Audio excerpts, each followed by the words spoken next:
Brought to you by Agilus Diagnostics.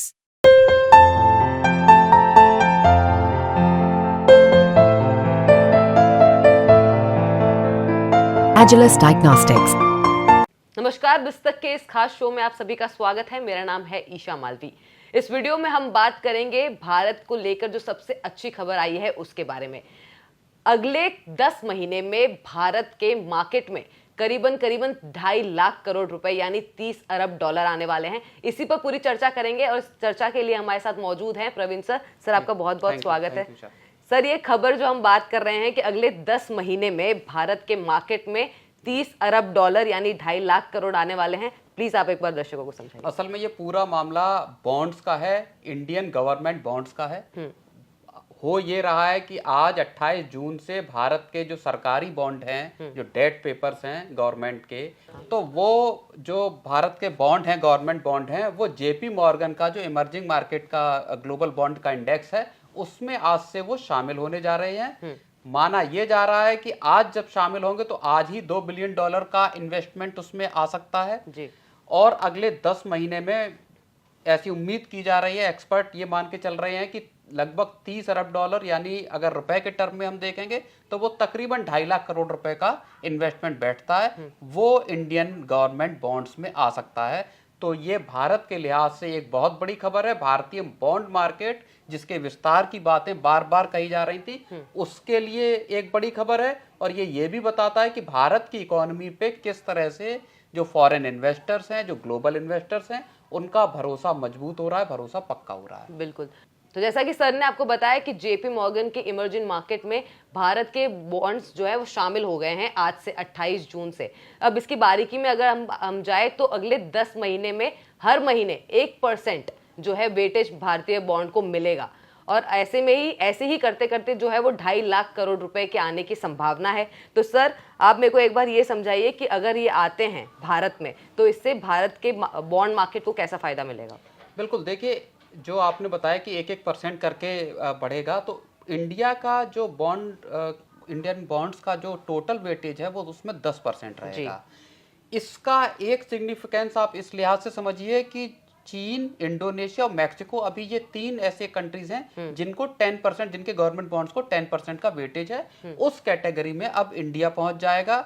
इसी हिसाब से आपके हर महीने अगर 1% का वेटेज बढ़ रहा है तो उसी के होता क्या है, ग्लोबल इन्वेस्ट, इसका मतलब ऐसे समझिए जो ग्लोबल इन्वेस्टर्स हैं वो चाहे एमएससीआई हो या आपका जेपी मॉर्गन का जो बॉन्ड का इंडेक्स है, इसको देख के वो अपने इन्वेस्टमेंट को तय करते हैं। वो इनका वेटेज देखते हैं, भारतीय गवर्नमेंट बॉन्ड की रेटिंग देखते हैं और जब आपका उसमें लिस्ट हो गया है तो वो ये मानते हैं कि अभी एक सेफ रिटर्न है। और एक चीज और यहाँ समझने वाली है, पिछले कुछ टाइम में जो भारतीय बॉन्ड हैं उन्होंने बाकी अपने जो पीयर्स हैं इमर्जिंग मार्केट के, उनके मुकाबले अच्छा परफॉर्म किया है, अच्छे रिटर्न मिले हैं इन्वेस्टर्स को।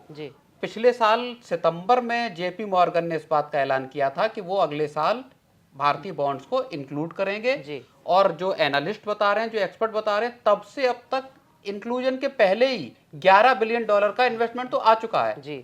तो इससे ये पता चल रहा है कि भारतीय बॉन्ड्स की साख जो है वो किस लेवल पे बढ़ रही है। जैसा यूएस बॉन्ड्स के साथ होता है कि पूरी दुनिया भर में उनके खरीदार हैं, गवर्नमेंट्स खरीदती हैं, तो आने वाले टाइम में हम ये देख सकते हैं कि गवर्नमेंट्स भी भारतीय सरकारी बॉन्ड में पैसा लगा सकती हैं।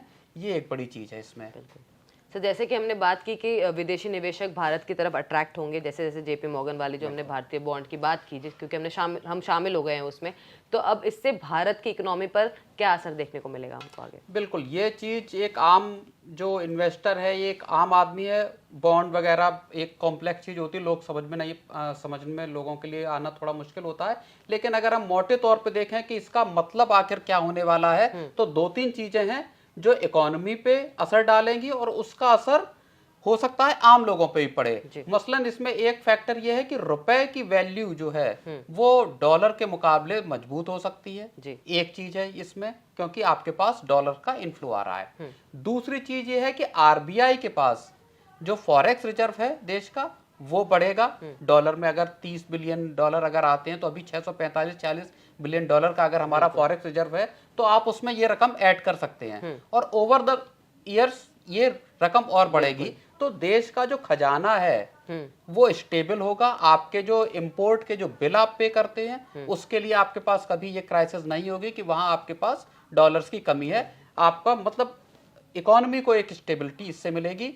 एक तीसरी बड़ी चीज जो है वो ये है कि जब आरबीआई के पास सरप्लस अमाउंट होगा, आरबीआई के पास स्ट्रॉन्ग रिजर्व होंगे इसके फॉरेक्स के, तो हो सकता है कि आने वाले टाइम में आरबीआई रेट कट करे।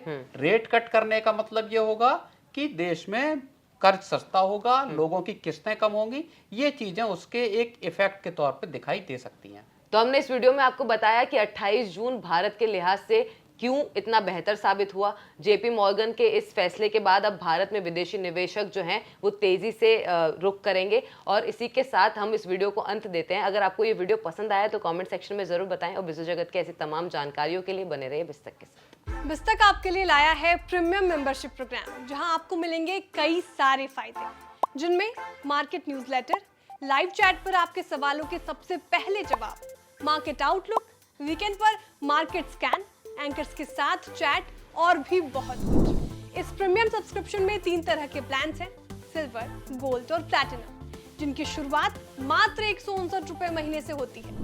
इससे जुड़ना भी बेहद आसान है। बिस्तक के YouTube चैनल पर जाएं, ज्वाइन बटन पर क्लिक करें और अपना प्लान सिलेक्ट करें। बस बन गए आप हमारे प्रीमियम मेंबर।